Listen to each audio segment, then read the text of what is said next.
Okay, now that we have finished our model, no, as well as yung load combinations natin, we can now proceed sa pag-design ng beams, no. So to design the beams, no, first thing that I will do is I will group yung mga beams natin para hindi natin siya i-design individually, no. We will design it by group. And yung groupings natin, no, we will be deciding our group depende sa unang-una sa support condition, kung siya ba ay girder or siya ba ay intermediate beam. And then kasama na rin dun yung span, no? So as much as possible sa isang group, same lang yung kanyang length or yung span ng beam. So for example, 7 meters yung horizontal ko, hindi pwedeng sa isang group merong 7 meters, merong 5 meters. So as much as possible, ganun. So siguro ang gawin nating groupings 5, no? Based dito sa framing plan, nakikita ko pwede tayo mag 5, no? Yung unang group, yung horizontal na girders, yung 7 meters. Second na group, yung vertical na girders, yung 5 meter sa perimeter. And then, 3 and 4, yung interior, horizontal, and vertical. And then, fifth, yung intermediate beam. Okay? So, buksan natin ngayon yung steel section name, no, para mas makita natin. Again, dito lang yun sa view. And then, set display options or control W. And then, object assignment, checkan natin tong sections. Okay? And then, ayan, no? Then mag-create tayo ng groups, no, dito sa define and then group definitions, no? Tawagin nating click muna pala yung add. Tawagin nating G1 yung first group and then per floor tayo, so G1 at fourth floor ito. Then repeat mo yan until G2, no? G2 at fourth floor, add G3 at fourth floor hanggang G4, no? And then yung intermediate beam, tawagin nating B1 na lang, no? Kasi isang type lang yung intermediate beam natin. Okay? So ganyan. And then repeat that until second floor, no? Fourth floor, third floor, second floor siya, no? So ulitin ko lang. So G1 at 3F. Copy na lang natin 'to para mabilis. G2, G3, G4, and then B1. Okay? Yan. And then, second floor naman.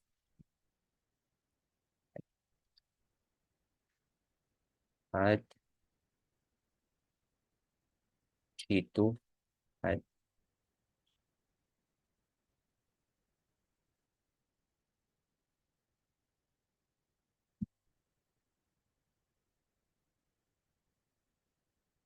okay, so ayan, no? So nakagawa na tayo ng 15 groups, no? Fourth floor, third floor, second floor. Then click OK. And now is the time to assign yung groups natin. So select natin yung G1. Saan yung G1? So dapat naka one story ka na dito, no? Para hindi mo na ma-select yung nasa baba. So click ko tong apat na beam sa perimeter sa taas, no? Itong apat na 7 meters. 4 frames selected. Pati na rin yung nandun sa baba. Okay, so bale 8 frames selected dapat sa inyo, ha? And then para malagay yan sa G1, no? Click nyo lang yung assign frame, hindi pala, assign objects to group, no? And then G1 at fourth floor, click apply. Okay, then click OK. So ayan. Then pag ni-right click nyo yung isang beam doon sa G1, no? Try nyo i-right click. Tapos dito sa groups, dapat 2 groups yan, isang all, isang G1 at fourth floor. Okay? Yung iba diyan, isa lang yung group niyan. For example, itong vertical, no, right click natin. Groups niya is under all siya, lahat ng members. No, so yun yung G1 ko, yung horizontal na perimeter. Then G2 ko is yung vertical na perimeter. So anim yun. Ito. Okay, vertical, vertical itong tatlo and then doon naman sa right side. Okay, then lagay natin sa group. So assign object to group and then G2 naman yan at fourth floor. Eto, click apply. Then, kahit hindi mo na i-close to, no, mag-select ka ulit. No, pagka-assign mo, mawawala na yung pagka-select. So, mag-select ka ng bako. Ang G3 naman natin, yung horizontal na interior girders. So, eto. Okay? Then, eto rin. Make sure beam lang yung ma-select mo. So, 8 frames selected. This is G3 at 4th floor. Click apply. Ang G4 naman natin, yung vertical naman na interior girders. So, ito yan.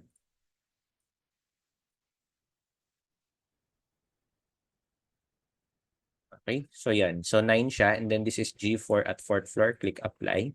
And then lastly, yung B1 is yung intermediate beam. So ito yon.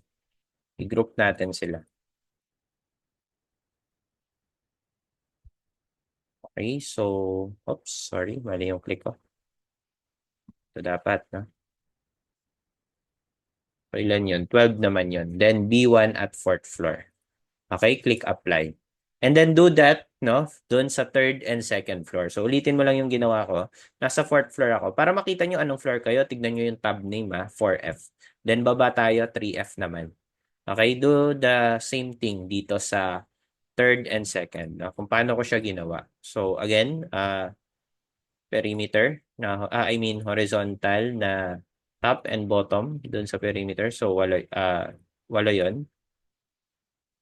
Okay, ito, 8 frames selected. And then G1 at 3F ko siya i-apply. Click apply. Pwede nyo hindi i-close tong dialog box para hindi nyo pa ulit-ulit i-open. So next is vertical perimeter. G2 at 3F. Okay, then G3.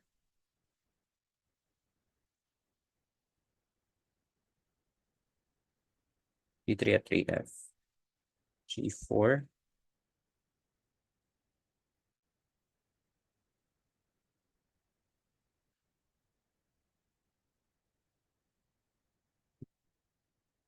G4 at 3F. Okay, and then lastly yung B1.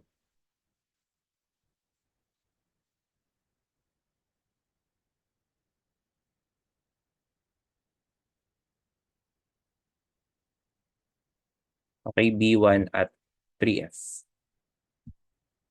Okay, so yun. Meron na lahat dito sa 3rd floor. And then, 2nd floor naman, ito na yung natitirang group natin. So, ito muna.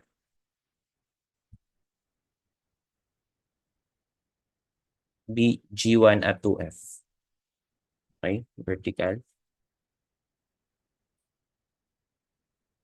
6 frames. G2 at 2F. Okay, horizontal. G3 at 2F. Okay.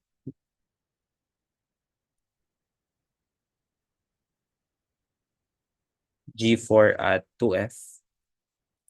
Last, intermediate beam.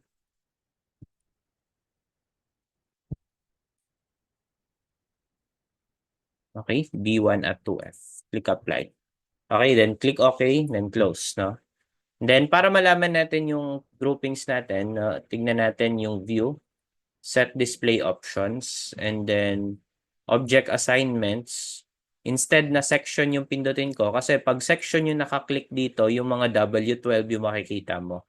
Okay, so uncheck natin yun at checkan ko group name para ma-check ko kung tama yung pagkaka-assign. Okay, so ayan, click natin yung group name, then apply. So ayaw, no? Dito sa general, paki-check muna yung view by colors na gawin nating groups, no? Okay? Para i-group niya yung per group iba yung assigned colors pag ganyan. Then select, no? Select mo tong mga ginawa mong groups. Okay? Then apply. Ayan, no? Click OK.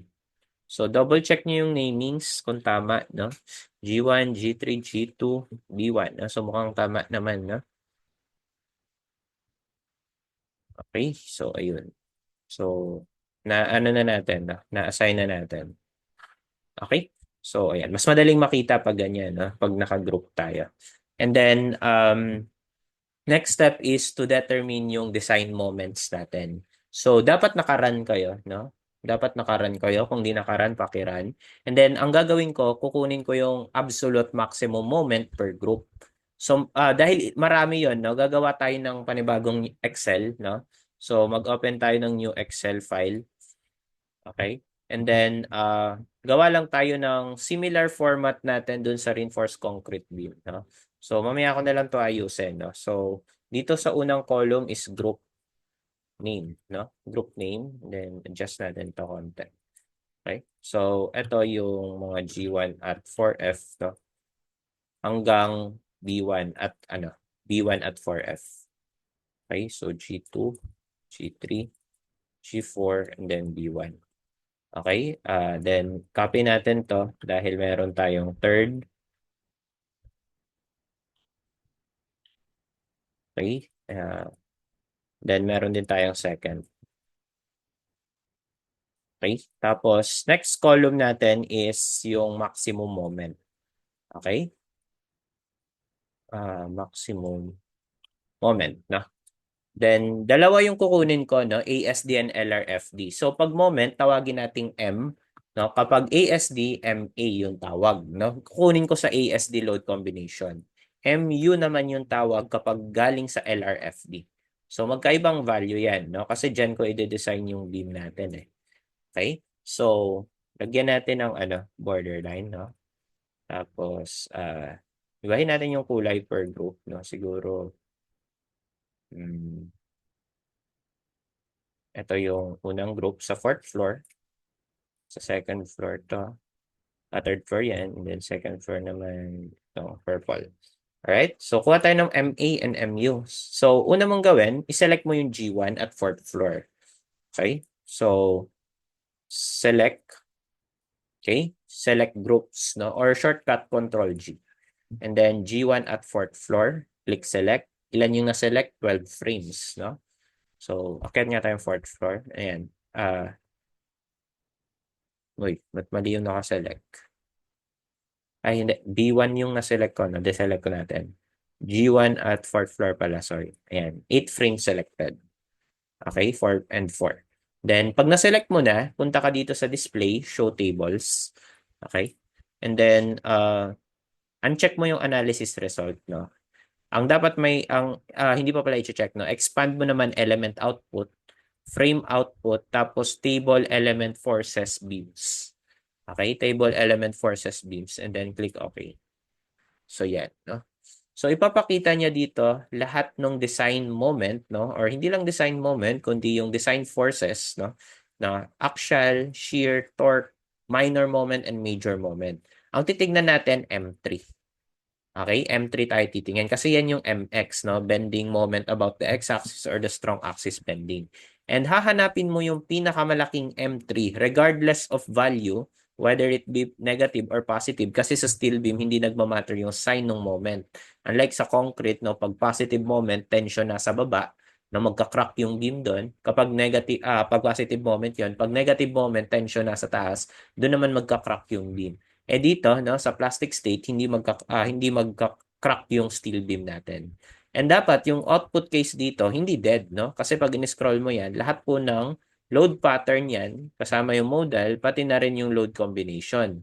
So dito ka titingin for ASD, lahat ng A1, A2, and lahat ng load combination mo, pati na rin dun sa U, scroll ka, no? Ayan, sa mga U, para naman kay MU. So, paano natin gagawin yan? No? I-right click natin tong case type. Okay? And then, it should be combination. Ayan, no? Tapos, yung output case natin dito, i-right click nyo. No? Pwede ba natin ma-select lang yung A dito, no?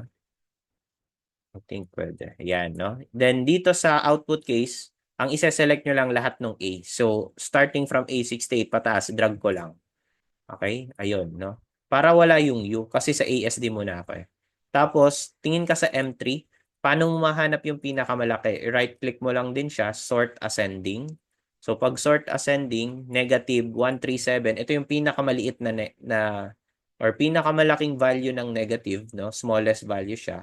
Negative 137. Sort descending, okay? From positive to negative naman to 108. So, hindi mo titignan yung sign. Yung pinakamalaking value is 138.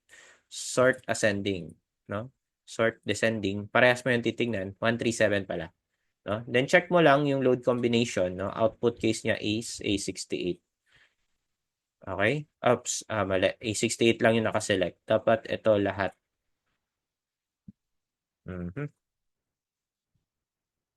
Teka, hindi pala, mali yun kanina, no? A68 lang yun. Ito, A5 lang. Kailangan ma-filter natin, ha? Teka, let me think paano natin magagawa. Apply multiple item filter. Ayun, no? Kailangan apply multiple item filter pala. So, select natin to lahat. Okay, then click apply multiple item filter. Okay, yun. So, pag in-scroll nyo, check nyo nga kung A1 hanggang A68 yung nandyan. Okay, tapos, tsaka tayo mag-sort ascending, sort descending. Sort ascending, negative 172. Check mo lang yung load combination, A63. Tama naman. Scroll mo lang. Na? So, yun ay sort ascending. Sort descending, positive 110. No? Then, ang load combination nun, A62. Okay? So, 110 versus 172, mas malaki yung 172. Okay? So, negative 172.69 yung MA ko. So, right-click ka dito. Tanggalin ko na yung sign, ha? 172.69. This is in kilonewton meter. Yan yung MA ko, no? For MU naman, no? Itong output case, hindi naman sa load combination ng ASD yan, kundi sa ultimate. LRFD na eh. So, select mo lahat ng U. Okay? And then, select apply multiple item filter. Na yan. Mapapansin nyo, itong column na to, puro U na. Yan yung LRFD. And then, yung M3 ko dito, sort ascending. Negative 241. Sort descending. Positive 142. 152. So, mas malaki yung negative. Negative 241 at yung load combination ng U18. Okay? So, kunin ko tong value ng 241.04. Okay? Sorry, mali ng pinaglagyan. 241.04 to. MU. Okay? I will do that for all the beams, no? Kasi G1 pa lang yung sinelect ko. Kukunin ko yung design moment, no? Ano ba yung design moment na yan? Diyan ako makakuha ng size kasi i-equate ko yan, for example, MA sa capacity na MN over omega. AS dito, pa? Nalala niyo yan. Tapos sa LRFD naman, yung MU na to is i-equate ko sa VMN. Ang MN natin dahil meron tayong bracing, no, or hindi tayo magkakaroon ng lateral torsional buckling, tapos compact pa yung section natin, FYZX lang yon. Okay? Over 1.67. Okay? Ito, 0.9 FYZX. May ano ako? May FY ako? 345. Masosolve ko yung ZX. Malalaman ko yung size ng section ko. Okay? So, ganun natin siya madedetermine. So, the very first step, no, computein muna natin or determine muna natin yung defined moments. Okay? Design and allowable moments natin sa lahat ng groups. Okay, so next group tayo. Pakita ko muna yung G2. So, press escape kasi nakaselect pa rin yan. Pag kinlose mo na yung table, pindutin mo yung escape sa keyboard mo. So, dapat wala ka nakaselect. Tapos, select groups. No? Then, kanina G1 yon, G2 naman tayo. G2 at 4th floor. Okay? Select that. Close. And then, Control T. No? Or display show tables. No? Shortcut yung Control T. And then after that, no, nakahuling nakaselect sa iyo yung kanina, no? Element output, frame output, and then element forces beams. Click OK. And then mag-generate yung table. Dito sa case type, make this combination para mga load combo pakita niya. Okay? Sa output case, select A1 to A68. Click apply multiple item filter. And then tingin ka sa column ng M3, sort ascending. Okay?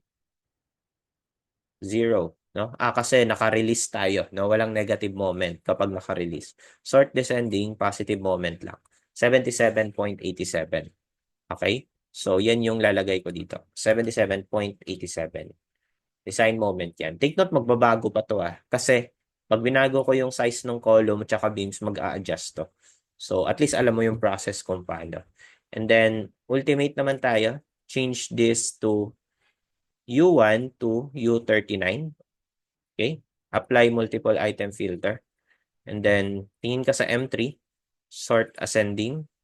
0. Kasi walang negative moment doon dahil naka-release siya. Simply supported lang siya. WL squared over 8. And then, sort descending. 108.66. Okay? So, yun yung nandito. Okay? So, yung mga susunod na groups, hindi ko na ipapakita sa recording, no? Para makasave ng time ng recording. Kasi repetition yung process, no? Paulit-ulit mong gagawin yung pag-solve ng design moment, MA and MU. Alright? So, gagawin ko na lang po siya off-screen. Okay? Then sa inyo, gawin nyo rin po, no? Next naman ito is G3 or kung sa project nyo to ina-apply sa next group ninyo. Okay?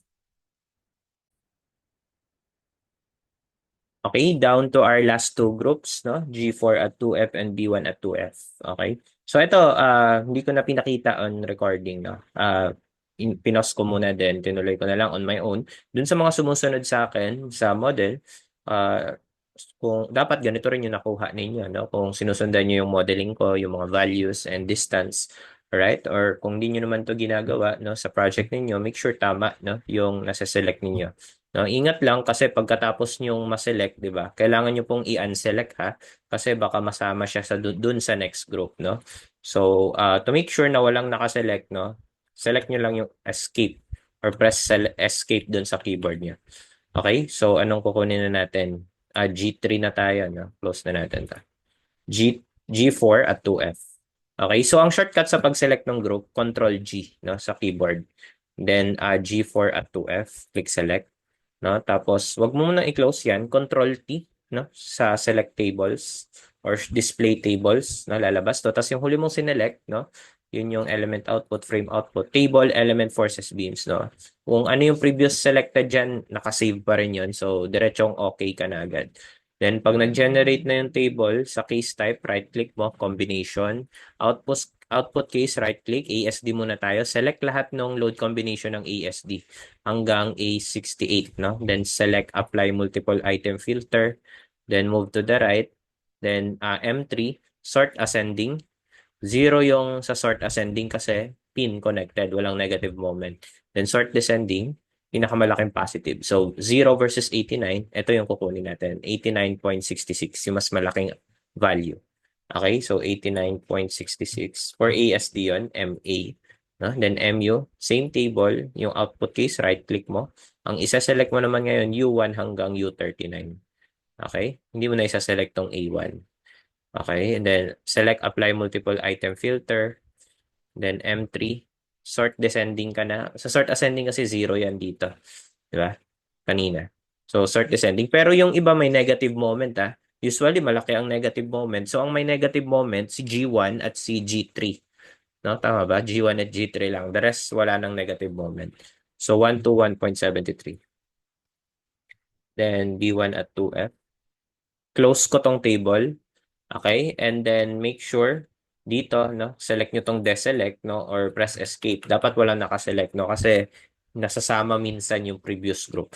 So, B1 at 2F select. Then, double check nyo dito sa bottom left. Dapat 12.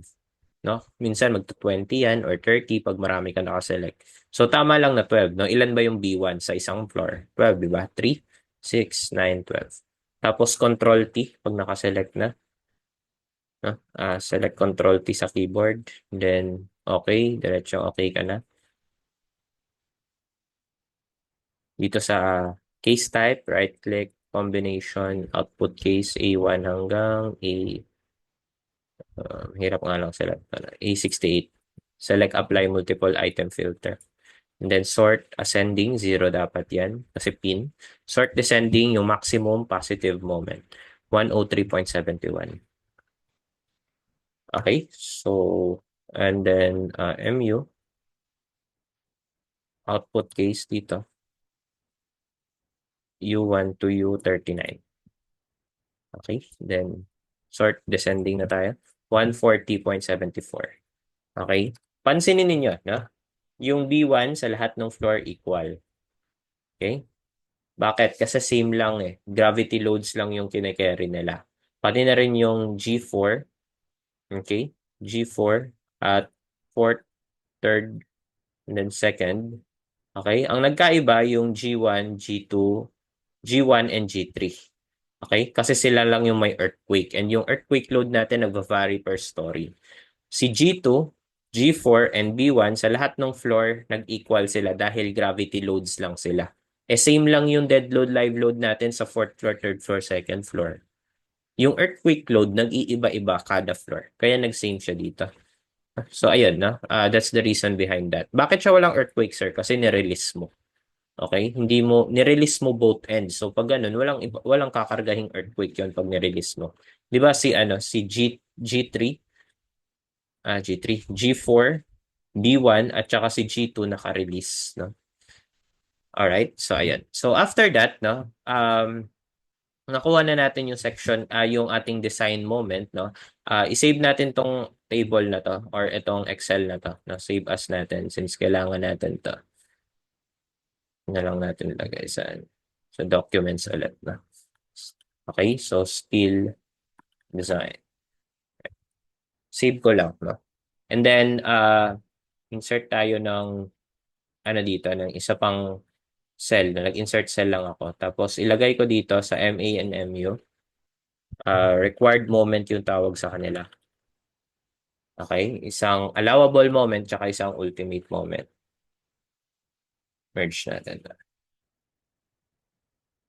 Yan. Tapos, next na ilalagay natin dito, class, is yung kukuha kasi tayo ng capacity. So, ang kailangan natin, ZX. Okay? ZX yung kailangan natin. Okay? So, required ZX na lang.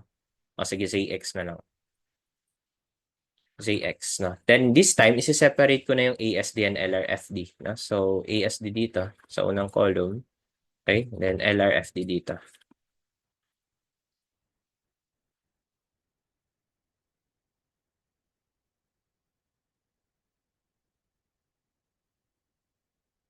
Okay?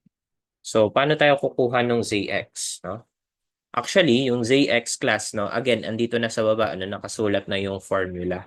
Chip solve mo na lang or arrange mo na lang yung equation, makakakuha ka na ng ZX. So, for example, dito kay ASD, so, ito yung equation mo, MA equals to FYZX over 1.67. So, ano si ZX? Tama ba na MA times 1.67 over FY? Okay, yan na yung ZX mo. Pero ang gawin na lang natin, mag-input tayo, no? Tapos gawa tayo dito ng column ng capacity. Okay, so delete na muna natin to. Delete ink tayo. Review. Delete all ink, no? Tapos dito, i-merge natin tong dalawang cell na to. Then tawagin natin dito yung moment capacity. Okay, so moment capacity, dalawa ito, ASD and LRFD. Sa ASD, MN over omega to. Okay, so omega. I-insert tayo ng symbol ng omega. Lahat. Omega.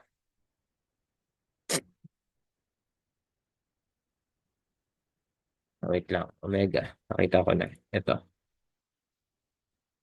So, meron siyang ano na.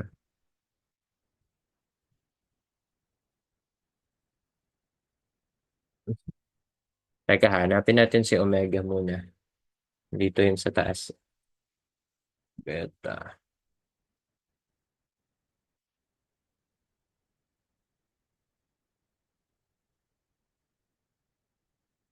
Kasi mn over omega. Ito. Omega. No? So, sa inyo, hanapin nyo lang din. Click insert and close. Ayun, mn over omega. Ito yung sa ASD, di ba? Tapos sa LRFD, phi mn naman. So, yung phi, lagay natin dito. Insert symbol tayo. Phi naman hanapin ko. So, na yun. Ito, meron akong recently used eh. So, select ko na lang yan. Okay, phi mn.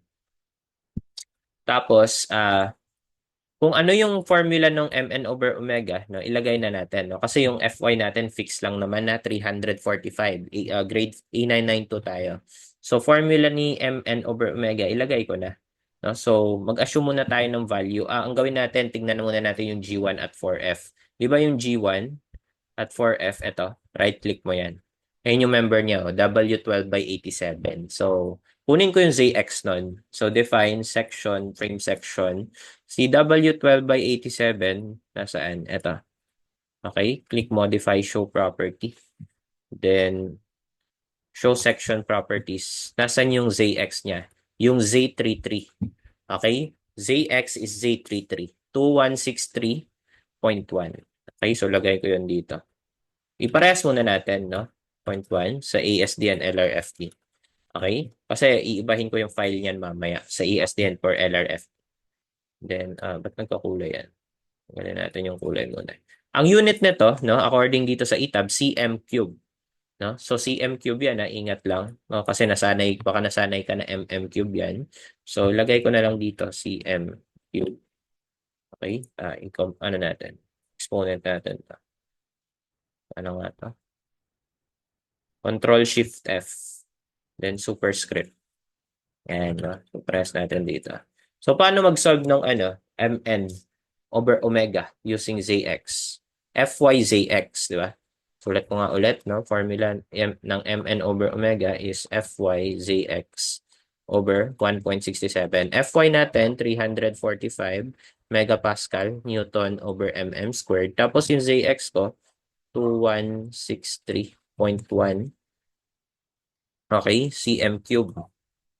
Okay, convert mo yung cm into mm. 1 cm is 10 mm. Diba? Then cube mo to. So ano na siya? Newton mm na. Kasi magiging mm cube na to. So magta-times ka lang ng 10 raised to 3. Okay, para maging mm cube. Then di-divide mo to ng 10 raised to 6 para kilonewton meter. So, gawin nating formula yung moment capacity dito. Equal sign, Fy, 345 times Zx, 2163.1. No? Click nyo lang yung cell ng Zx for ASD. Tapos, times 10 raised to 3. Okay? So, asterisk 10 raised to 3. Then, divide 10 raised to 6. No? 10 raised to 6. Tapos, divide pa ng 1.67. Kalimutan ko yung 1.67 dito. Okay? So, yan yung formula. Okay? Click OK. So, ang capacity, 446. Yung MA, 172. Ano ibig sabihin? Safe siya. Di ba? Mas malaki ang capacity kay required moment. Okay? Then, copy lang natin tong formula. Control A, Control C. Lagay ko dito. Then, instead na divide 1.67 to, no? Lagyan mo ng 0.9 sa umpisa. 671 naman yung ultimate capacity. So, safe din siya. 241 lang yung MU mo. Ang layo kasi nung ZX. No? Ibig sabihin, pwede mo pang babaan to. Okay? So, dito tayo mag-alalaro ng value. No? Depende sa ASD value and LRFD ZX value niya. Then, ayusin lang natin tong table. No? Lagyan muna natin ng border. Tapos, DCR. No? Gawa tayo ng cell na DCR dito. DCR, no? So, isang ASD, isang LRFD. ASD, LRFD. Okay, so ano yung DCR? Equal sign, actual, divide, capacity. So, 0.38645. Ang layo, no? Safe na safe, less than 1 eh. Then, ito naman, MU divide VMN. 0.3588. Okay, so, center lang natin yan at So, gusto natin as much as possible close to 1. Pag ganyan kaliit yung DCR mo, pwede mo panglitan yung section. So, dito sa section natin, insert pa tayo ng dalawang cell pa. No? Tapos, ganun ulit, ASD and LRFD. No? Then, section. Ilagay natin yung pangalan ng section. No? W12 by 87. Okay, so ayan. No? Yan yung table natin. Ayusin natin tong color coding natin. Re-orange natin to. Oops. Okay.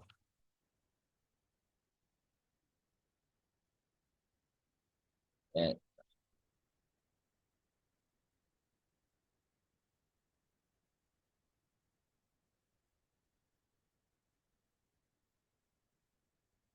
Then delete ko lang yung ink. Okay. So, you can do that for all your columns, no? Kasi naka W12 by 87 ka eh. Okay? So, by the way, balik tayo ng ETABS, no? This time class, isi-separate ko na yung model ng ASD and LRFD kasi i-design ko rin sila dito sa ETABS eh. No? So, dapat separate file sila. So, eto, no? Save as natin to as LRFD. Okay? So, palitan ko yung file. Gawa ako ng lagyan ko na lang ng underscore LRFD. Okay? LRFD. Or ASD muna. Okay? ASD. Save.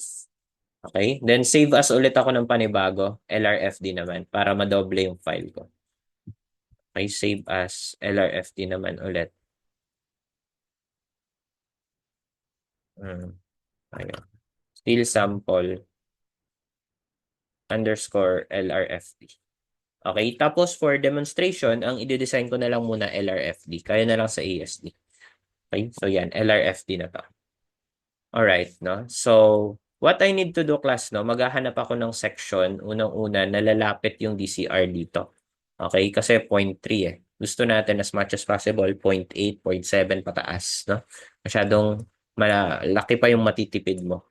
Okay? Kasi naka W12/87 ka lang. So, punta tayo dito sa define section, frame section. Okay? And then, hanapin mo yung W12/87. Ito. Mag one size lower ka.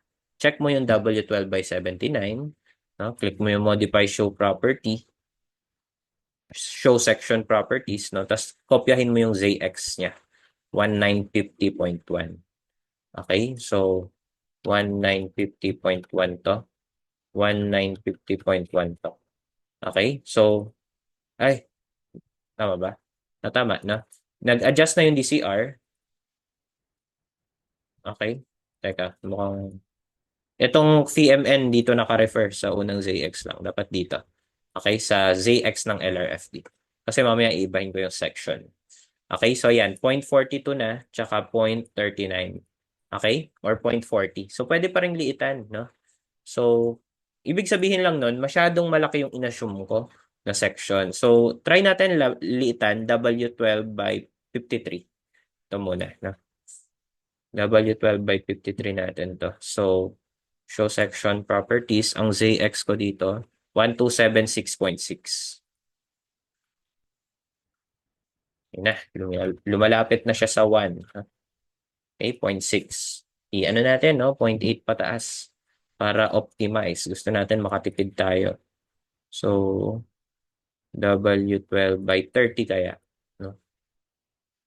W12/30. Show section properties, ZX 706.3. Oh, nag-fail ka na, no? Bagsak na. 1.1 na yung DCR mo eh. Bakit? Yung capacity mo, 145, mas maliit na dito kay MA. Okay? By the way, i-2 decimals nga natin to para hindi masakit sa mata. Select nyo lang to. Then sa home, eto, decrease decimal. Para 2 decimals lang. Para lumiit yung cell natin. Tapos ito, 2 decimals na lang din natin. Okay? So yun, no? Fade siya. So hindi pwede tong W12/30. Maglaki tayo, W12/40 tayo. Okay, W12/40. 934.1. 934.1. Okay, ayan. Mukhang ito na ang para sa atin. W12/40. Okay? W12/40.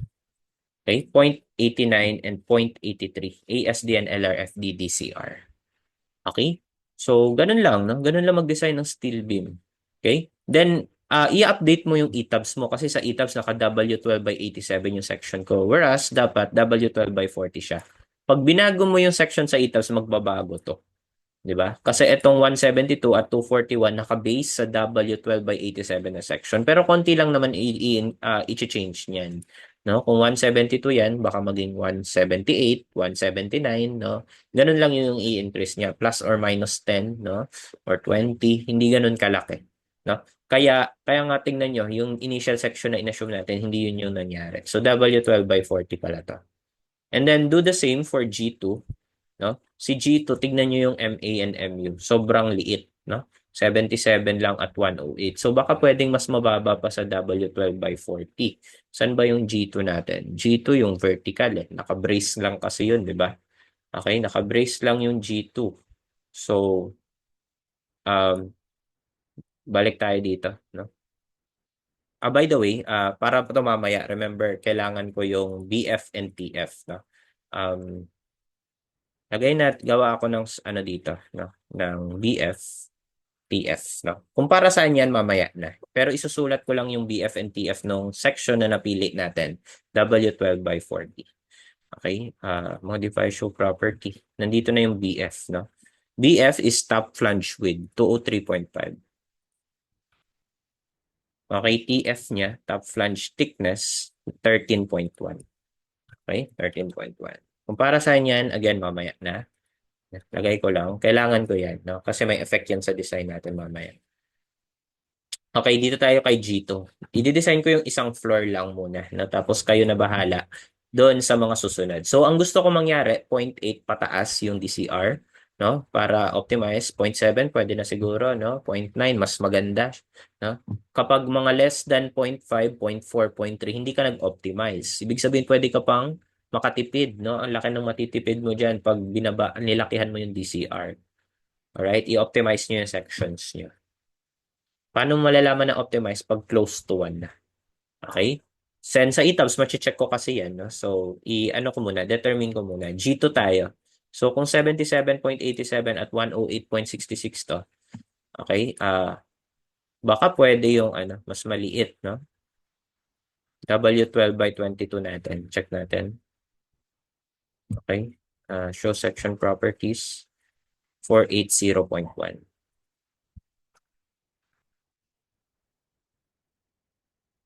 480.1. Hindi ko na-copy yung formula. Oh, drag nyo lang to pababa. Drag nyo lang pababa. Then, yan yung gagamitin niya, yung nasa column 4 na, or row 4 na. Alright? Then, ASDLRFD, drag nyo lang din pababa. So, yun, no? 0.79.73. Anong section to? W12 by 22. Okay, ilan yan? 0.79. So, try natin magbaba pa, no? W12 by ano tayo? 19. Baka pwede pa. 0.8 pataas. 349. 404.8. S pala yan. 404.8. Yun, no? 404.8. Okay, 0.93 and 0.86. So, ito na lang. W12 by 19. Okay, iparehas ko muna ASDLRFD Then, BFTF niya, kunin ko lang din. No? BF is, ano ang BF? Top flange width, 101.9.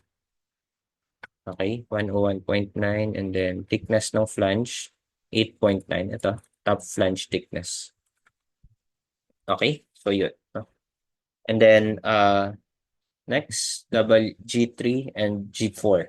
No? Pero bago yun, no, dito muna tayo kay sige, last natin to. Kasi mukhang itong G4 and G1, B1, maliit lang naman yung section nila. Okay, last na natin tong G3 and at G4.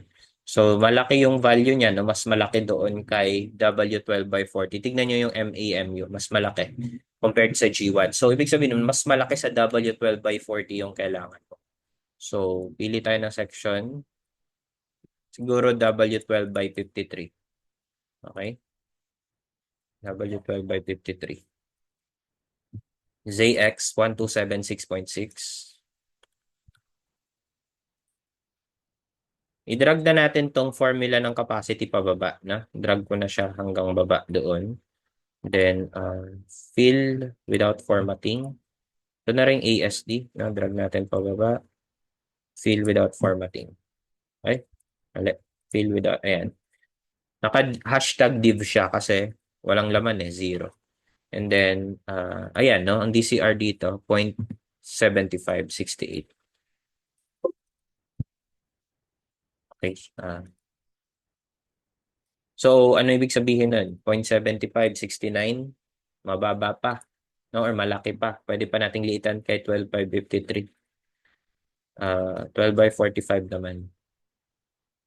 Try natin 12 by 45.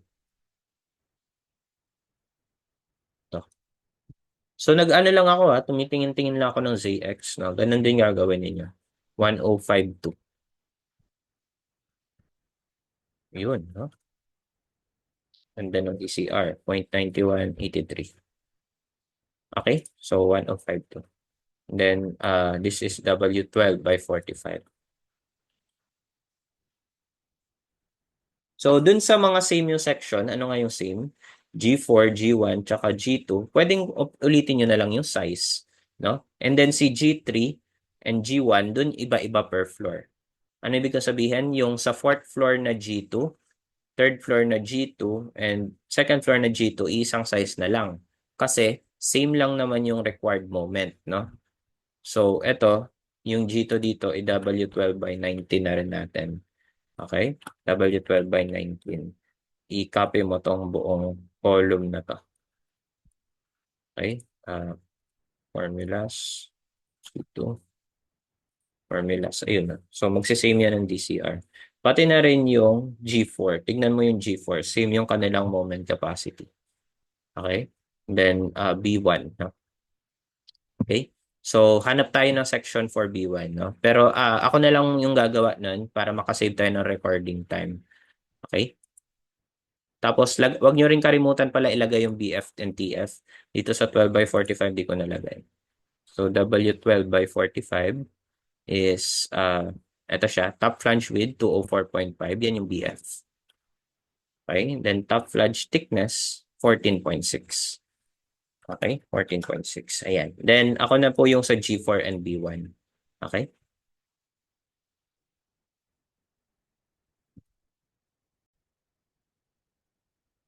Okay, so I have finished determining the sections for each group, no? So tinapos ko na lang siya, no? Nag-base ako doon sa DCR as much as possible, greater than 0.8 above siya, no? Yung iba dito hindi ko na ma-optimize kasi pag nag one size lower pa ako nagfi-fail na. No? Like itong W10 by 33, take note intermediate beam lang naman 'yan, no? So it's okay na ibig sabihin pag intermediate beam wala siyang seismic force, no? Wala siyang earthquake. Gravity loads lang siya. So, kapag, for example, W10 by 33, nag one size lower ako, W10 by 19, nagfe-fail na siya. Kaya hanggang dito na lang ako sa 0.78. Alright? So, ito decimals natin to. Tapos, nire-arrange ko rin pala yung table, no? Medyo no-OC lang ako kasi pansin nyo, itong section kasi dito kanina, dalawang section na word yan, tapos ASDL, RFD, no? So, tinaas ko tong section, pati itong ZX, para itong column na to, no? Dedicated lang sa ASDL, LRFD. No? So, ayun, no? Tapos, in-indicate ko rin yung BF over to, yung BF and TF dito. Again, later on, meron niyang implication sa calculation natin. You'll see later. Alright? So, ayan, no? And then, next step, no? After natin ma-determine yung sizes, i-assign natin siya sa ETABS, no? Kasi yung ETABS po natin, naka W12 by 87 pa to eh. Right-click nyo. Ayan, no? W12 by 87. So, you need to change this, no? Pwede mo yan palitan dito. Pero, hindi natin dyan papalitan. Okay? So, then, one thing that I want to point out, no? Yung B1 natin, again, sa lahat ng floor, iisa yung size, W10 by 33. Yung G2 natin, sa lahat ng floor, iisa yung size, W12 by 19. Yung ano ba yun? G4 natin sa lahat ng floor, iisa yung size, W12 by 22. Okay? Tapos, ang may pinakamalaking moment, no? The G3 at 2F. And reasonable na sa kanya yung pinakamalaking size or section, W12 by 65. Okay? Pinakamabigat, 65 pounds per foot. Okay, so what I want to do next now is to assign na yung section natin. No? So, i-view set display options natin, tapos tanggalin natin sa group. No? View colors by section properties tayo. Tapos object assignment, frame assignment section, uncheck nyo yung group name dito sa baba. Okay, then click apply. Oh, ba't wala? Objects muna pala natin to. I-objects nyo muna. Click apply. Ayan, no, para bumalik sa default view. Tapos pansin nyo, initial section pa rin to. So, palitan natin yan. So, Control G tayo para ma-select yung group.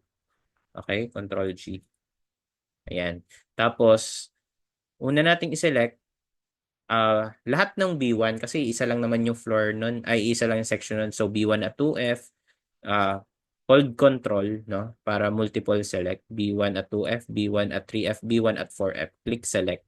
So, 36 frames lahat. Tama ba? 36. Bakit naging 36 yon? Kasi 12 kada floor. 12, 12, 12, 4th, 3rd, and 2nd. Kaya 36. Tapos, assign frame section property kung ano yung size niya dito sa Excel. So, si B1 at 2F, ito, and B1 at 3F and 4F, ito yun, W10 by 33. Take note, itong file ko, LRFT, no? Mamaya makikita nyo yung effect ng LRFT dito. So, W10 by 33. Then, click Apply. Okay, so dapat nagpalit na siya dito. Double check nyo rin dito sa eTabs, no? Kung nagpalit ba talaga siya. And then next is, anong susunod natin? Yung mga typical muna. G4 at 4F, no? And lahat ng G4, W12 by 22 naman sila. So, G4. 1, 2, 3. Then select. 27 frames selected. Okay, assign frame section property. Then W12 by 22. Okay, click apply. Ayun. Tama ba? W12 by 22. And then next, yung isa pang typical, G2 naman. No? Kasi yung G1, G3 lang na iba. G2, W12 by 19. So, select natin yan. G2. Ito. Click select, then 18 frames selected. Then W10, 12 by 19. So, ito yan. Click apply. Okay? So, ano na lang kulang? Yung G1 at G3 na lang. So, magkakaiba na yun per floor. So, unahin natin yung G1 at 4th floor. Select natin to. And then, G1 at 4th floor, ito yun, W12 by 40. Click apply. Okay? And then, G1 muna at 3F. Unahin natin lahat ng G1. Click select, no? 8 frames selected. G1 at 3F is W12 by 45. Okay? Click apply. And then G1 at 2F, W12 by 58. Select, no? 8 frames selected, W12 by 58. Okay? And then G3 tayo at 4F. G3 at 4F, select. 8 frames selected. So G3 at 4F is W12 by 45. Okay, click apply. Then G3 at 3F. Click select. And then G3 at 3F based on Excel is W12 by 50. So look for W12 by 50, apply. Hindi nyo kailangan i-close tong table or tong dialog box para hindi nyo na i-click ulit yung select. Okay? Kada apply, wag nyo i-close. Para hindi pa ulit-ulit yung select. Then G1 at 2F, W12 by 58. Ay, tapos na ba yung G1 at 2F? G3 at ano na, no? G3 at 2F. Okay, G3 at 2F. Select. And then this is W12 by 65. Apply. Okay, close and then close. So, okay na ba lahat? Punta na nga tayong third floor. Okay, so mukhang okay naman. Then dito, sa second floor. Okay, mukhang assign ko naman lahat, no? And then para makita yung variation per group, no? Control W tayo. And then instead na view colors by object, make this section properties. So iibahin niya yung kulay kada section. So click apply, no? Tapos itago nga muna natin yung floors, no? Click nyo lang tong floors. Uncheck nyo dito sa objects present in view, then apply para mawala yung floor. So ayan na, no? Iba-iba yung color per group. Kaso nagparehas yung 12 by 58, no? Tsaka 10 by 33 na cyan. Random lang kasi si eTabs nag-a-assign ng color dyan. So kaya parehas yung kulay ng dalawa. Pero magkaiba sila ng section, syempre. So 10 by 33. Dito rin, no? Sa 12 by 40, 12 by 19, at 12 by 45. Okay? So, pwede nyo ibahin yan, no? Dito sa define section, frame section properties, no? For example, itong W12 by 40. Ibahin natin yung kulay niya. Naka-yellow kasi siya. Random lang yan in-assign. Ayan, no? Change nyo lang itong yellow. Ito. Ano pa bang wala? Ito. Click OK. Okay. Okay. So, yun, no? Nag-blue siya. Tapos yung ano pang parehas? W12 by 45, no? Ibahin natin. Para hindi pare-parehas. Kung gusto mo lang naman. Then, ito gawin natin dark green. Okay, so yun, no? So, dito sa 4th floor, wala nang parehas. Pero dun yata sa baba, baka meron. Ayan, no? Dito. 12 by 50 tsaka 12 by 22. Okay, ibahin natin para iba-iba.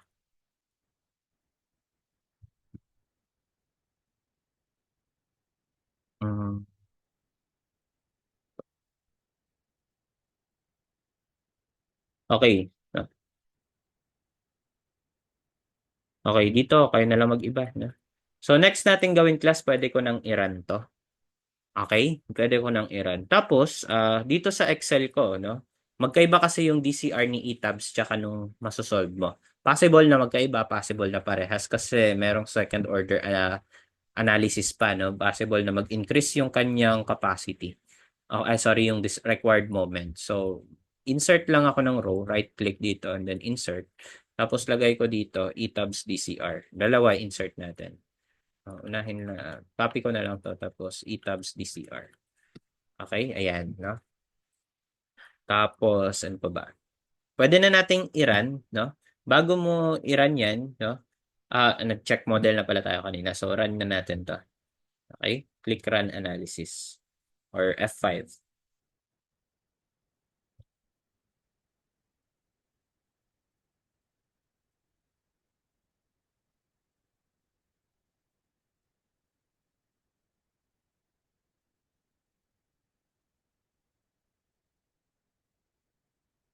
Okay? And then after running, no?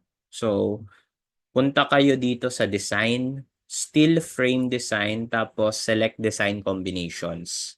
Okay? Then, ang ilalagay nyo dito sa right side, yung design combination, dahil LRFD tong model ko, no? Sineparate ko na yung model ng ASD LRFD, no? Kinapi ko, same file lang yon pero dito sa load combo magkaiba sila. Isa-select ko lahat ng U na load combination kasi yan yung LRFD. Tapos click ko tong to the right. Yan yung gagamitin niyang load combination. Okay? Then click OK. Tapos, select nyo nga muna tong show undeformed shape para hindi siya mag-deflect. And then, next is design pa rin, no? Still frame design, view revise preference. Okay, make sure naka-LRF ditong design provision. Doon sa isa nyong model na ASD, dapat naka-ASD. Tapos, yung load combination, yung mga A. Okay, yung mga A yung pipindutin niyo. So, naka-LRFD dapat to. Okay, the rest, wala ka nang iibahin dyan. No? Check mo lang to. Baka kasi naka-ASD to or baka hindi mo mapalitan sa ASD mo na design model. Okay, click OK. And then, next, pwede ko nang i-run check yung design. So, dito sa eTabs, may capability siyang mag-design. Ibig sabihin, itong mga section na ininput ko, malalaman natin kung safe yan or hindi.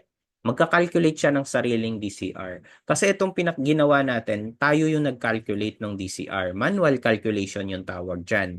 Okay? Ito na yung manual calculation natin sa project. Yung tayo mismo yung nag-calculate ng capacity at ng demand capacity ratio. Kasi si eTabs kaya rin calculate yung capacity ratio. Kaya niya rin i-calculate yung DCR. So, tignan natin yung DCR niya. Then, dito sa this still design, no? Or dito sa design, still frame design, ang shortcut niyan, itong letter I na icon. No? Merong drop down yan dito and then, pwede natin i-click tong start design check. Okay, click natin yon. So, iisa-isahin niya lahat ng member, no? Sineselect niya lahat. Then, aalamin niya yung capacity and DCR. May ilalabas dito na warning na may reduction in EA and EI. I-yes nyo lang yon, no? Do you want to iterate design? Yes, no? Ano nyo lang. I-positive nyo lang yung prompt. Okay.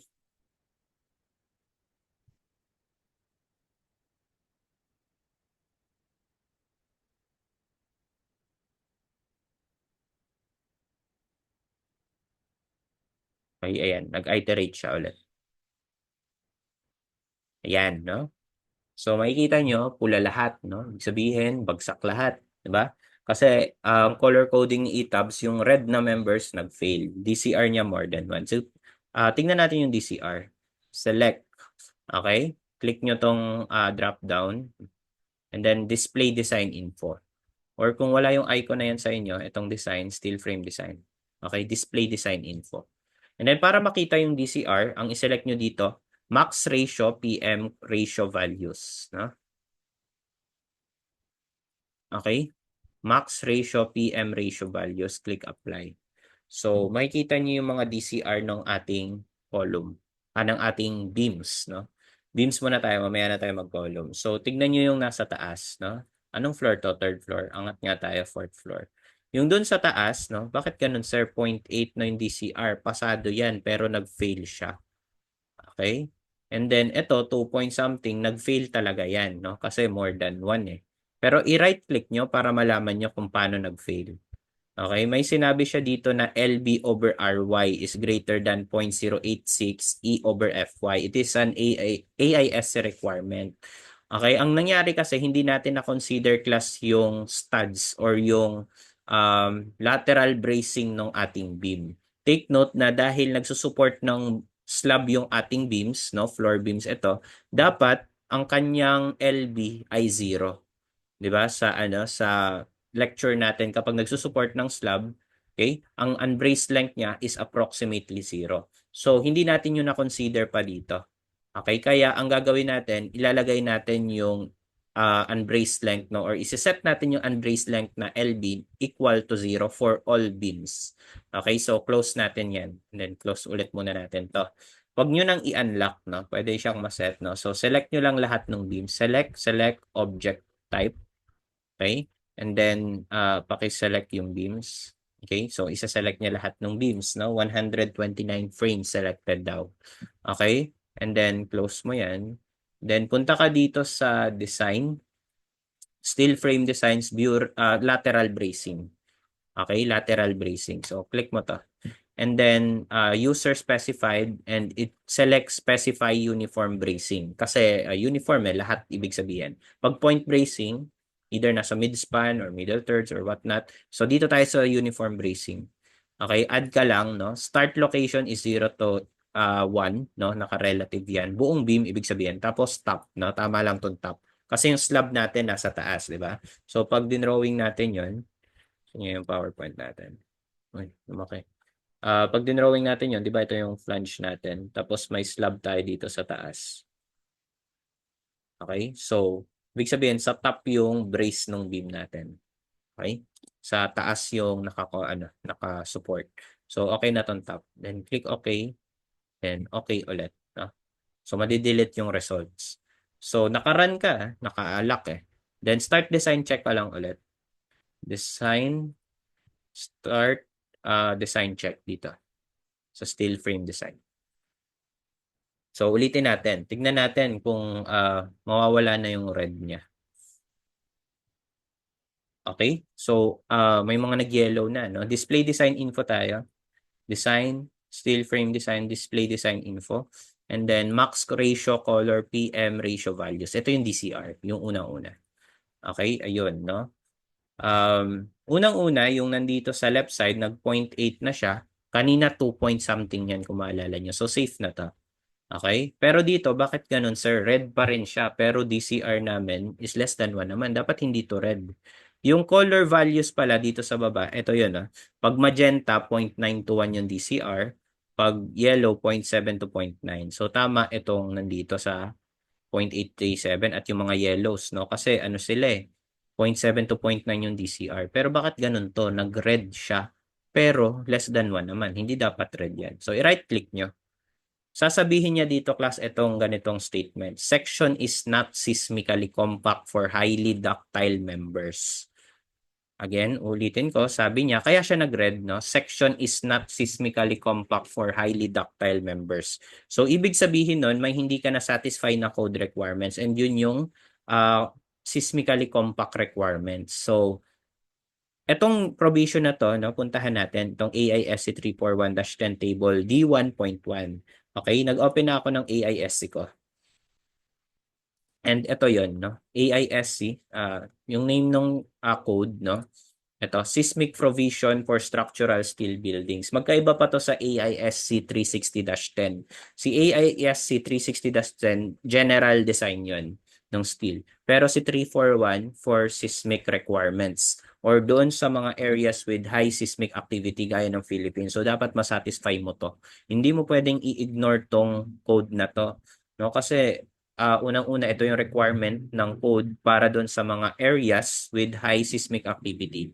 Lalo sa Pilipinas, alam natin, no, na major component ng design natin yung earthquake. So, scroll down ko na dun sa D1.1. Okay, where is that? D1. Ito. Okay, ito po yan. No? Mag-focus tayo dito sa unang row, no? flanges of rolled or built-up eye-shaped sections. Familiar kayo dito, no? Width to thickness ratio, B over T, no? And yung B, half lang nung flange yan. Tingin lang kayo dun sa flange dun sa figure.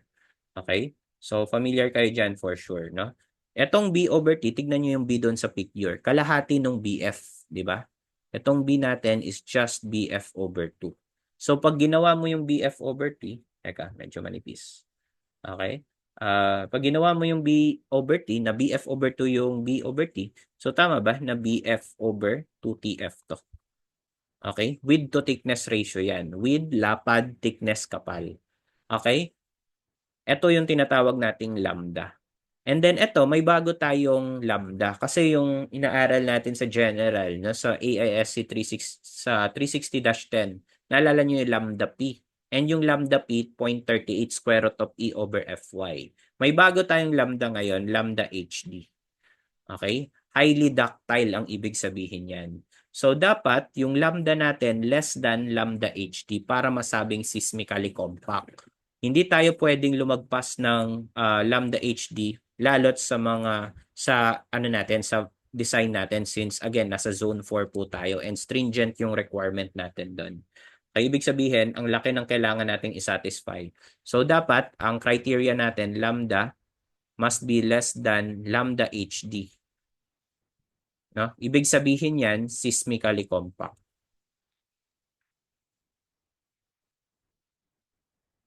Okay? Madali lang yung lambda HD, no? Ano lang yan? 0.30 E over square root of Fy. Di ba may E na tayo, no? Sa design natin, naka-cancel ko eh. Sa design natin, dun sa example ko, 0.30 over 200,000 over 345 to. Mako-compute ko yan. Dapat mas maliit yung BF and TF ko. BF over 2TF ko. Okay, gets nyo? Kaya, nilagay ko dito sa Excel yung BF and TF. Okay? Kasi gusto ko mag-calculate ng seismically compact. So sabi dito sa code, no, meron palang provision yan dito sa left bago niya sabihin yan. Okay? So sabi niya dito, member requirements, members of moment frames, braced frames, moment frames tayo, di ba? At braced frames rin tayo. And shear wall in the seismic force resisting system shall comply with the specification and this section.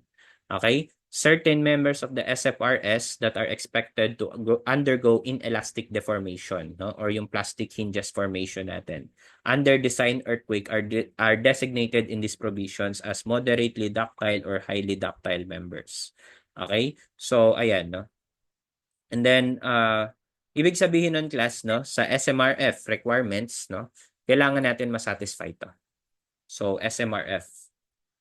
Sulat natin. Required for SMRF. Naka-SMRF ka.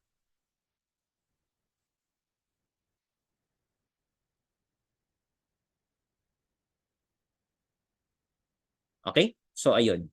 So, alamin natin kung seismically compact ba, no? Pag greater than yung lambda ko sa lambda HD, not compact yun. Or seismically not compact.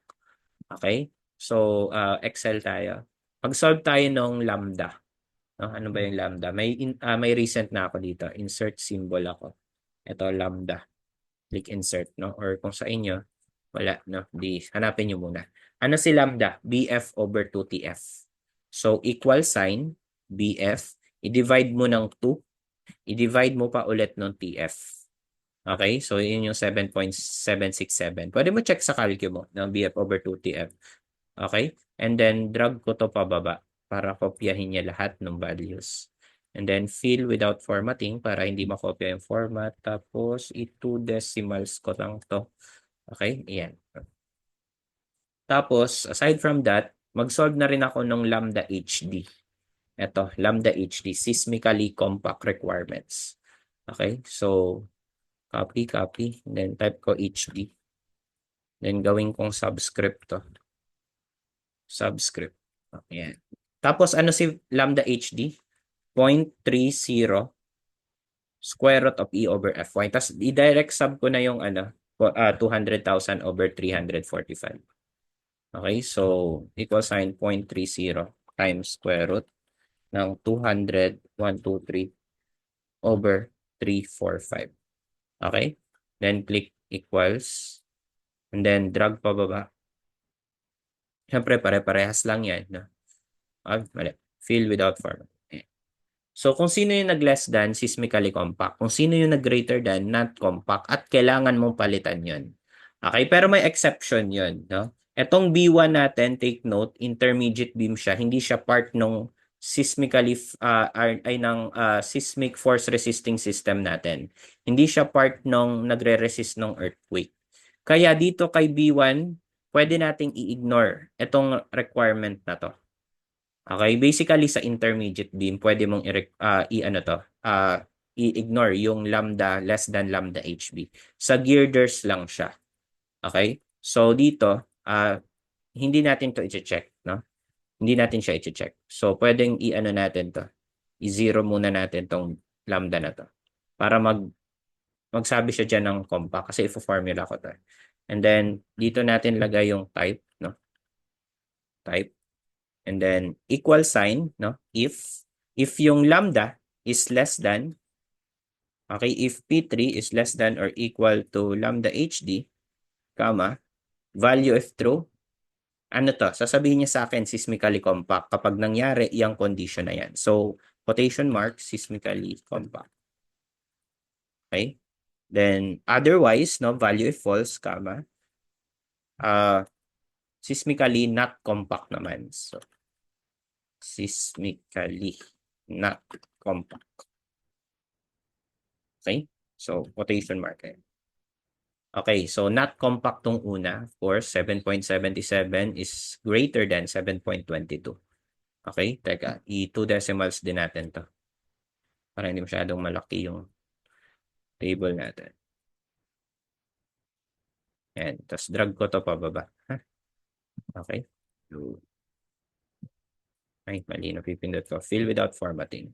So, class, kung sino yung not compact dito, I need to revise the section. Okay? I need to revise the section. So, saan yung mga nag-not compact dyan?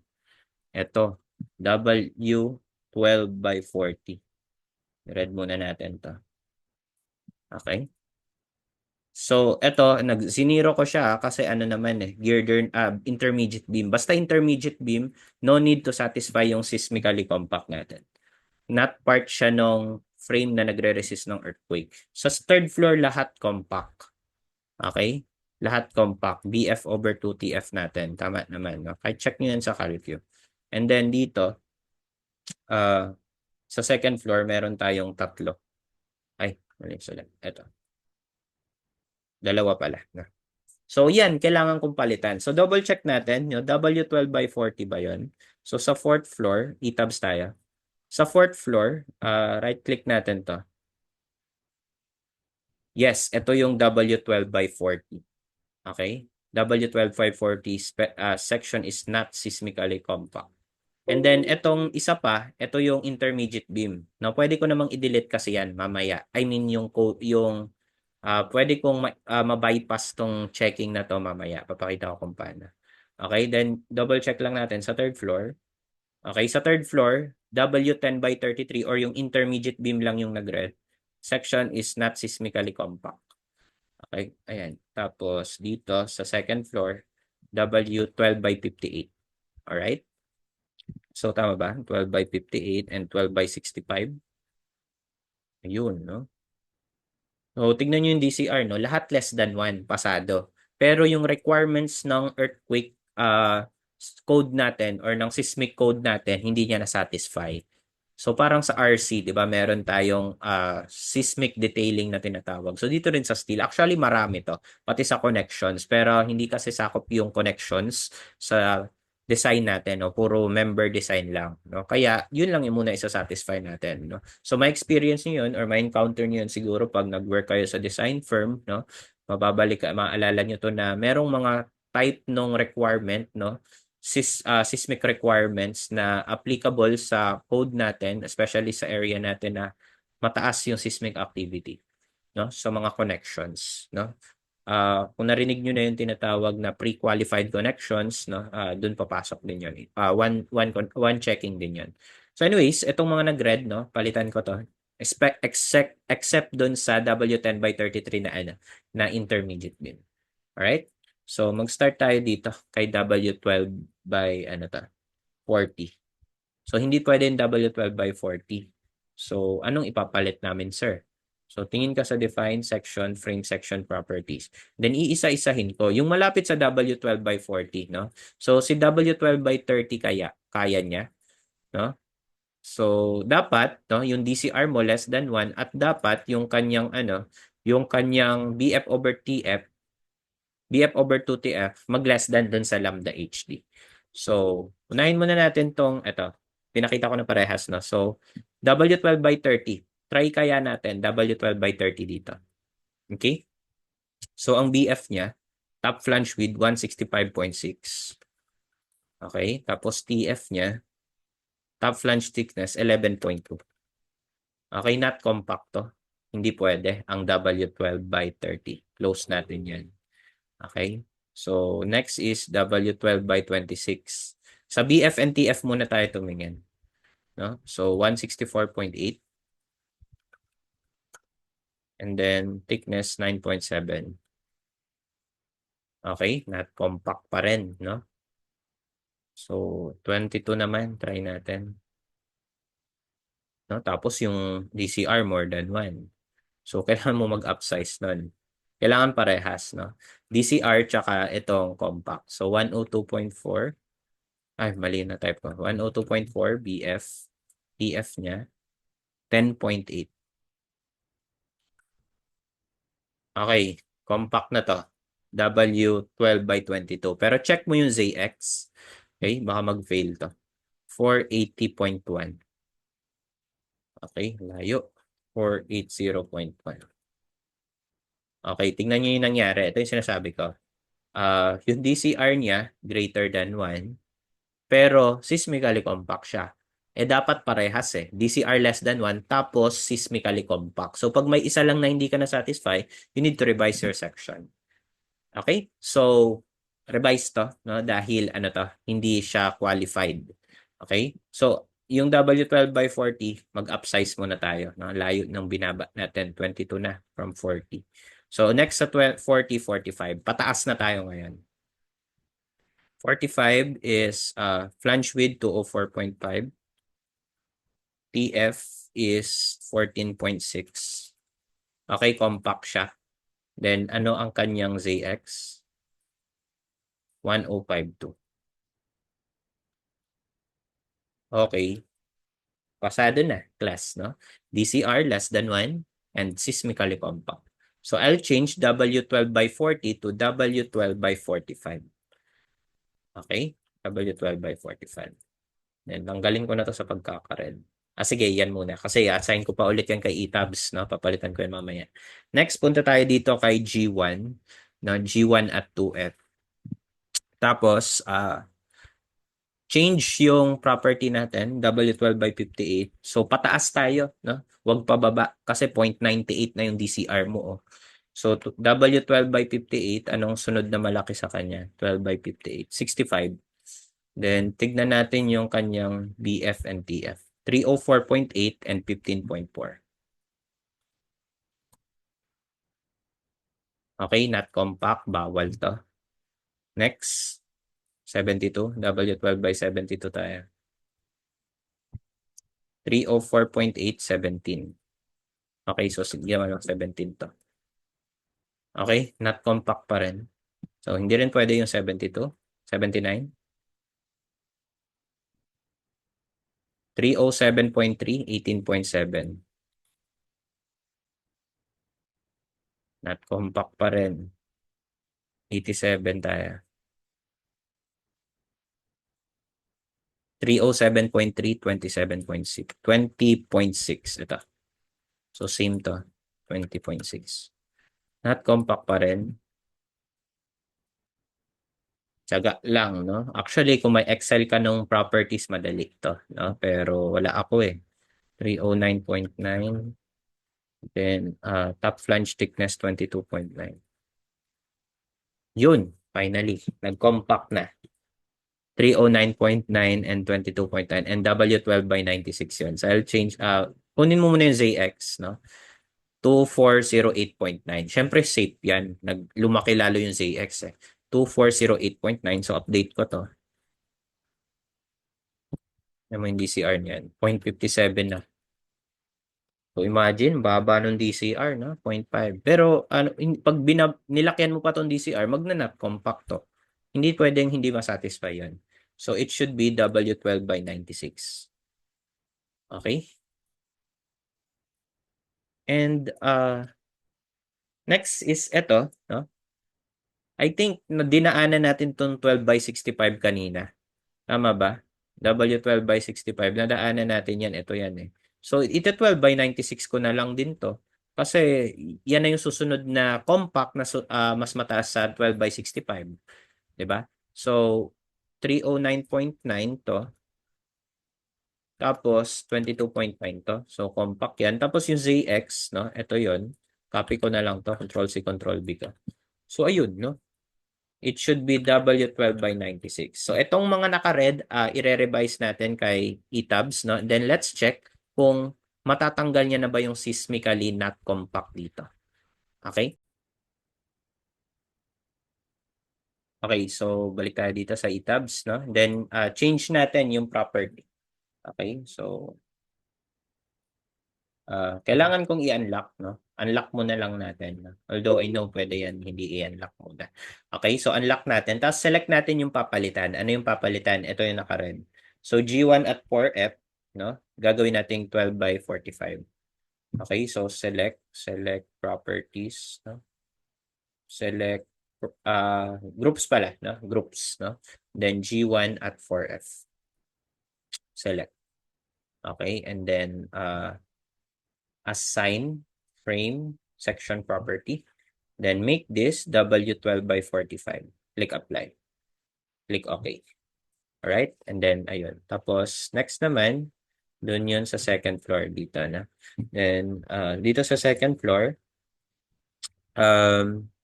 G1 at 2F, make it 12 by 96. Pati na rin si G3 at 2F. So, since same section sila, sabay ko na silang isa-select. G1 and G3. So, Control G, shortcut. G1 at 2F and G3 at 2F. Select. Okay. 16 frames selected. Assign frame section property. W12 by 96. Okay. W12 by 96. Click apply. Ayan. Okay. Then, close nyo na to. Then, tsaka i-design natin. Tignan natin kung mawawala yung seismically compact na sinasabi dyan. So, run ko muna bago i-design.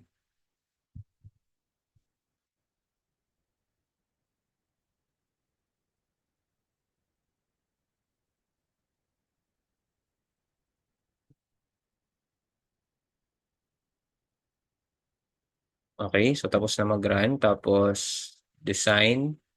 Okay. Bago natin i-design pala, no? Click nyo muna tong show undeformed shape. Tapos, i-assign natin as ordinary moment frame yung W10 by 33 para hindi siya mag-check ng seismic ductility. Okay? Or yung seismically compact. So, pwede yon. Pwedeng sabihin mo kay ETABS na wag mong i-check yung seismic compact or seismically compact para sa member na to. So, select natin lahat ng W10 by 33. So, okay lang yan kahit nakaran na. Pwede natin siyang ibahin doon. So, ayan, nakaran ako. Tapos, select. Then, object. Hindi object type. Properties. No? Frame section. Then, ang isa-select ko, yung W10 by 33. Ano yung W10 by 33? Yung intermediate beam natin. Yung B1 natin. Ito. Ano sila? Yung BF over 2TF niyan, hindi mo na kailangan i-check. So, ayan, na-select ko na. Okay? Pagkatapos mong ma-select, no? Design. Steel frame design. And then, view, revise, overrides. Okay? Then, yung framing type niya, wag mong gawing SMF. Make this OMF or ordinary moment frame. Then, click OK. Ayun, no? Tapos, press escape, no? Baka nakaselect pa rin. Kasi kung ano yung nakaselect, tapos sinelect mo yung start design check, siya lang yung i-design niya. So, dapat wala kang nakaselect para lahat. No? So, mag-escape kayo. Bago nyo, pindutin yung start design check. So, design, steel frame design, then start design check na ako.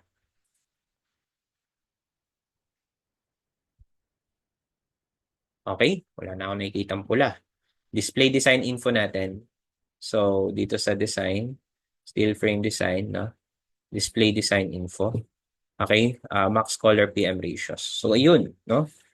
Yan na yung mga DCR ko. No? Ang ganda ng kulay, no? Yellow and green. No?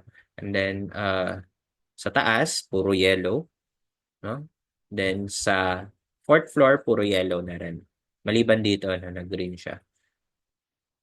Okay? So, ayan, safe lahat ng beams ko. No? And then, ilagay nyo na lang dito yung ETABS DCR. No? So, sa group 1, kunin nyo yung pinakamalaking DCR sa LRFD. LRFD to no? Pag ni-right click nyo yan, no? Tignan nyo yung load combo dito sa first, no? U17. And ito pala yung calculation, no? Magpakita tayo ng isa. So, sige, right click tayo ng any member lang, tapos select details, no? So, tignan mo yung, nandito yung design parameters na ginamit niya, LRFD. No? And then, moment capacity, 326.66. Ito ay G1. No? Tignan nga natin. Ito, VMN. Kita nyo to. 326.66. Tignan natin kung yan yung na-calculate natin. Ito nga, no? Ayan, no? VMN, 326.66. Tanggalin na natin yung naka-red. Kasi okay na sila. Ayan, kita nyo to. 326.65. And ito yun. Di ba? Nag-match yung manual calculation natin at yung ating ETABS calculation. Then MU niya 251.16. Ito iba to kasi specific beam to eh. Hindi to naka-group, no? Isang beam lang siya. Alright? Ayun, no? So ganun po, no? And yung DCR niya dito medyo may iba dahil consider niya as axial. Okay? May maliit na axial force kasi, may PU siya. Ayun, pero maliit lang kasi siya, 6.61. Eh yung beam, 'di ba? Na-analyze natin na purely bending member. Okay? So dito nagkaroon ng PO. Kaya slightly different yung DCR mo. No? Pero tsaka ako nagagawin tong pag-fill up ng DCR no, kapag na-design ko na yung columns. Kasi possible na mag-iba pa yung design ng beam, DCR mo ng beam. Tsaka kapag iniba mo yung column, take note, nag-assume lang ako sa column. So i-3D natin. Okay? And then perspective toggle. So kita nyo yung mga columns, no? Nag-fail sila. No, actually, hindi nag-fail eh. Less than 1 sila. Pero i-right click natin, no? Section is not seismically compact ulit. Okay? Pero technically, may 1 ba na DCR sa column? Wala, di ba? Walang 1, no? Ang bababa ng DCR. So sa next video, di-design naman natin yung column and then dapat masatisfy din natin yung seismically compact requirements. Okay? So that's it for the design ng beams.